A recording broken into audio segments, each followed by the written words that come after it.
I was in the gym today, heavy shoulders, little twinge in my shoulder. I said, you know what? That's what surgery's for. I'm going to push right through this. I got a little chip in my shoulder when it comes to fitness, so I pushed through it. I told Kev we both were born in challenging situations without dads, the whole nine, and never take the chip off the shoulder. Just make sure the chip isn't running you. You run the chip. Next Level Nation today for episode number 2222. That's a fun one. 2222. Oh, nice. There's nothing wrong with having a chip on your shoulder. It's completely arbitrary, but that's fine. It is completely arbitrary, but it is quite a... It's not a coincidence if it's supposed to happen. What is it? Just coincidence actually comes from two things coinciding. Whoa. So, in a way, coincidence is actually supposed to happen, but that's a whole nother philosophical discussion. Interesting. All right, enough of that shit. All right, there's nothing wrong with having a chip on your shoulder. As I said, I was in the gym today pushing it. What are we talking? 80s. 90s? 80s. No. Nice. Shoulder press. I know. Give me some fucking credit. When you said you were pushing it. 80s for shoulder presses. 3 sets of 10. Really something. 3 sets of 10. Nice. 90s, that would be bad for me and my physical body. I believe one of the keys to my quote unquote success, because again, I built all this, I built this by myself with my own bare hands, zero help. Nobody has been here for me at all. I think it's because I'm relatively reckless. And I think one of the reasons I'm reckless is the chip on my shoulder. I remember when we were in high school, we used to have these backyard boxing matches. Oh, yeah. Remember that? I remember. I watched them from inside. And there was, we were in somebody's backyard. And I had my first match against him. I beat him. Nice. I beat him pretty well. Nice. And there was a big kid there. Were you guys using boxing gloves? Yes. Nice. I knocked somebody out with a sock one time. I had a buddy named James. When we were young, we decided to have a boxing match just with socks on our hands. Yeah. And I won. Side tangent related. Me and my buddy growing up, and you don't realize this stuff till you're older and how kind of concerning it is. He had an older brother, 4 years older than us. We used to play Mortal Kombat on the trampoline. And I'm telling you, he used to kick the shit out of us. I believe it. Dude, not good. I would come home all bloodied up. I don't know. Sometimes I wonder if a lot of that was fucked up, kind of. Yeah, I would say it was past constructive. Yeah, it was definitely... I remember I got drop kicked off the trampoline repeatedly, and I just kept getting up. Well, you got a chip on your shoulder, baby. Yeah, that's what this is. Yeah, you got for sure. This is going to be some stories that come out, I think, on this one. So we have 12 minutes. I boxed. Well, there's going to be a part 2 for this for sure. It's a guarantee. I boxed the first kid. I didn't put him down, but I won. Yeah. On the judges' scorecard, I won the fight. Everybody knew. And there was a kid. Everybody knew. Everybody knew that I got the vote. It was the thumbs up or thumbs down. I won. Nice. And there was a kid there who nobody wanted to fight. He was bigger than everybody. And I was like, give me Chris. First letter. Chris. Okay, I didn't say the first name. Well, I don't care. Cool. And I was like, fuck it, I'll do it. Senior year? Junior year? Because he didn't get big until senior year. He was bigger than everybody else at this point. Fair. Yeah, he was bigger than everybody else at this point. Yeah, linebacker. And I was like, I'll do it. Whatever. I'm here. We got the gloves. I'll do it. Nobody else is going to do it. I'll do it. Somebody's going to do it. Nice. I'll do it. And I wish I had the video. We recorded this on VHS. I swear to you, we had a VHS recording of this. I don't know where it went. We lost it. This thing would be... That's devastating news. I would pay money for that. I would pay good money for that. Devastating. He swung with the ugliest punch you've ever seen in your entire life and missed. But then he came back and he swung this way. Yeah. And he hit me with his forearm. Yeah. And to this day, I've never been knocked out, but that was the closest. I fell and I swear my butt hit the ground and I was still standing. And if you've never been quote unquote rocked before, it is the weirdest feeling. I just remember I was like, I just want to lay down. I just want to lay down, but I didn't lay down. Nice. I got one really good punch off on him. And then I think we stopped it. So I definitely had a concussion. I was throwing up out the side of the car on the ride home. It was brutal. Went home. I think my mom just said, she was like, what happened? I was like, the first match went well. The second kid, bigger. Nobody would do it. So I did it. And I think she was just like, you're a dumbass. Like, go upstairs and relax. Don't go to sleep. Because if you have a concussion, I don't know if you're supposed, like, whatever. I don't know how sound the medical advice was. Yeah, well, she's a CNA, so she might know something. She knows a lot, but I don't know if that was sound or not. But yeah, definitely a concussion. Definitely don't drink and... Don't drink. Well, I was sober as a bird. I know. I meant like...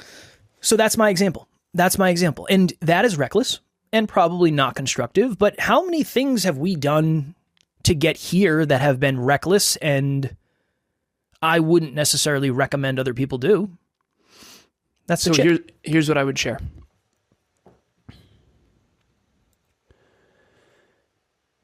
Disclaimer first. I feel like before 26, I had a different life.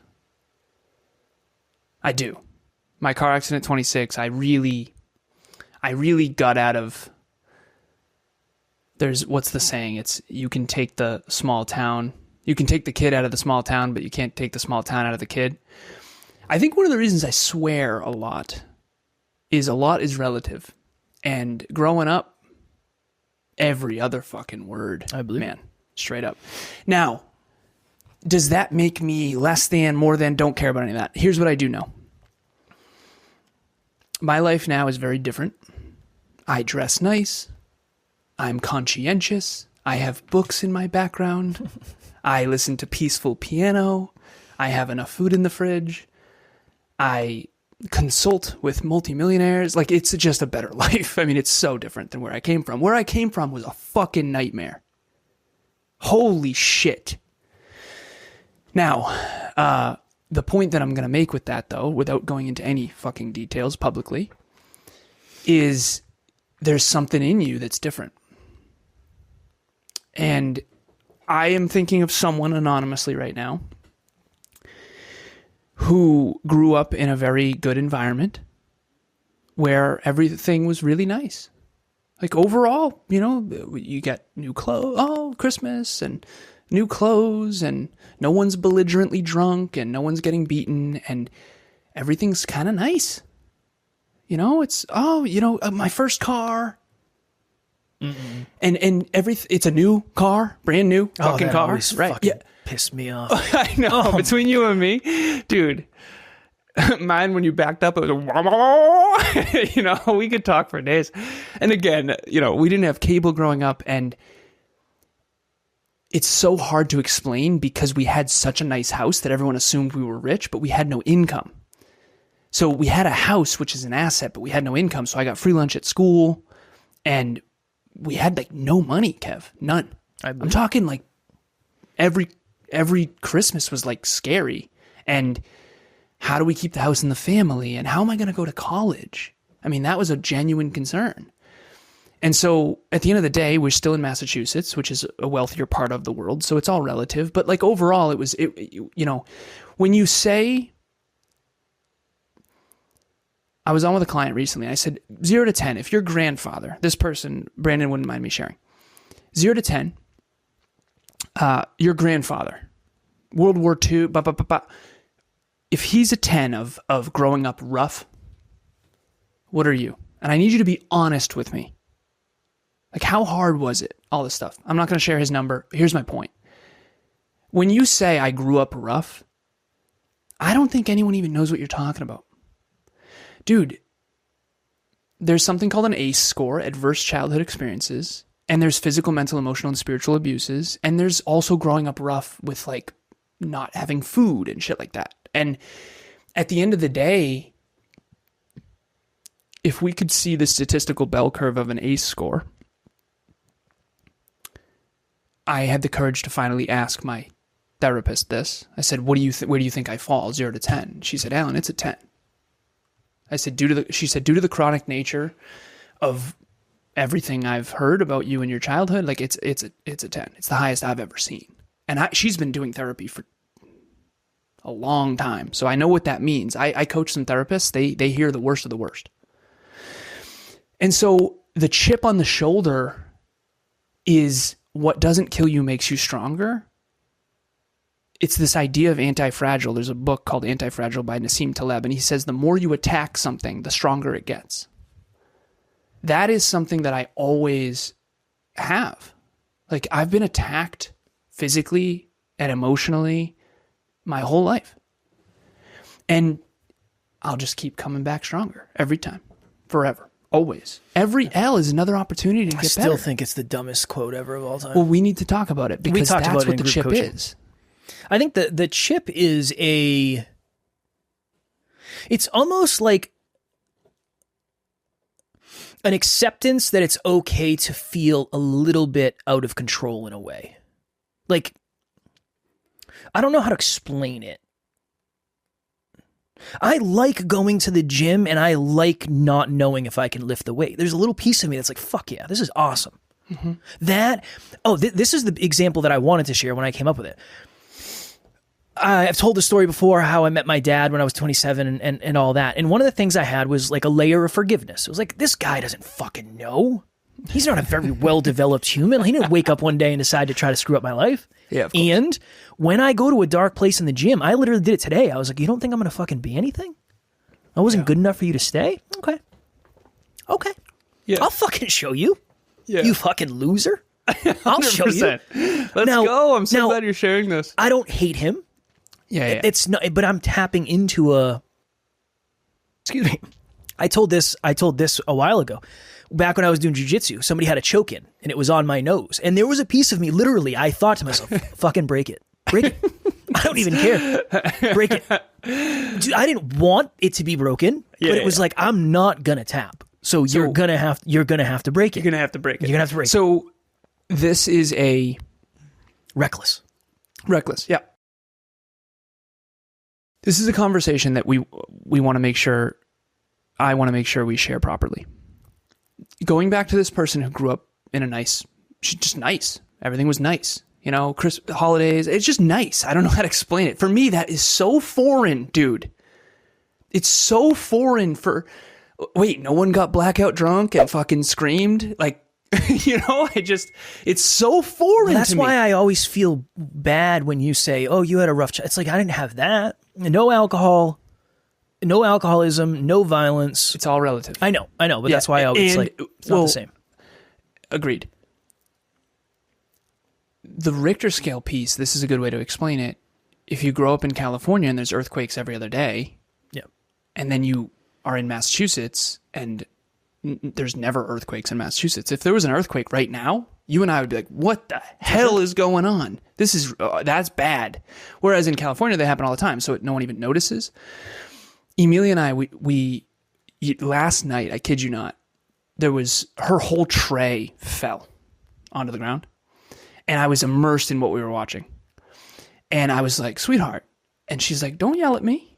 I was like, yell at you? I said, sweetheart. She's like, yeah, but your tonality. I was like, okay, fair. And I should have been more concerned for her. I was a selfish moment. It was late at night. It was a selfish moment. Seriously, it was a selfish moment. Mm-hmm. But we had a conversation afterwards where it was like, I mean, that's not yelling. She's like, Alan, where you grew up? Yeah. Very different.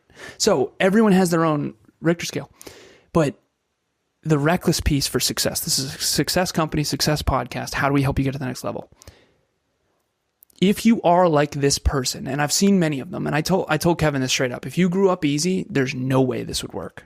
People who did not grow up hard, I can't even. It's just, they don't even mean to be. They just, you know, like the guy on the golf course with the boat shoes, who is in like the polo, who like grew up with nice everything, who wears Lacoste or whatever it is. What is it called? Lacoste? You're asking me? Yeah, okay. Like I know? You just can't with that guy. I can't even. It's like you're,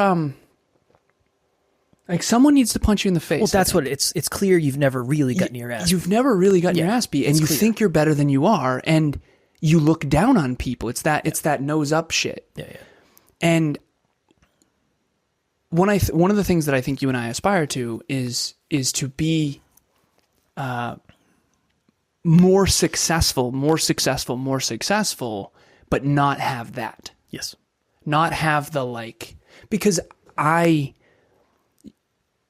when you grow up in an environment that has a lot of shady characters or lowly beginnings, humble beginnings, for lack of better phrasing, you never lose that. You never lose the perspective. And I mean, I have a Tesla now, dude.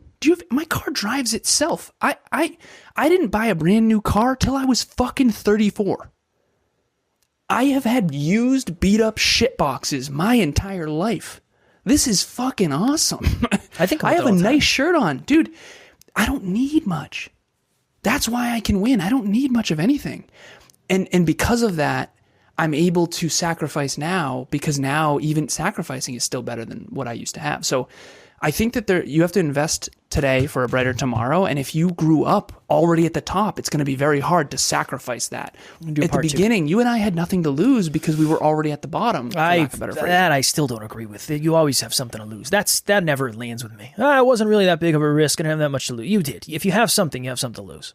As one Jack Dawson would say, when you got nothing to lose. Jack Dawson, in fairness, didn't have much. The gentleman didn't have much. Stud, though. We could... Agreed. You know, Jack, you're going to be fine. You're handsome. We had more than that, but... Yes. Brother. We're going to do part 2. It was reckless. What we did was reckless. We don't even recommend what we did anymore. No, still, I never did. I did. For a short time, I did. Now I understand how rare it is to for everyone. Go all in. Quit your job. It's for everyone. No, worst Be idea anxious ever. all the time. All right, we're going to do a part 2. Group coaching, I don't know why I said that. That's running. Shout out to Group 20. You guys are crushing it. Book club. Every Saturday, 12:30 Eastern Time. Next Level Nation private Facebook group. Monthly master class. I'm all over the place. Is tonight, if you're listening to this, right? Thursday? No. Yeah, I'm all fucked up. No. As always, we love you. We appreciate you. Grateful for each and every one of you. And if you are as committed as you say you are to getting to the next level, make sure you tune in tomorrow because we will be here to help you get there. Keep reaching for your full potential. Next Level Nation.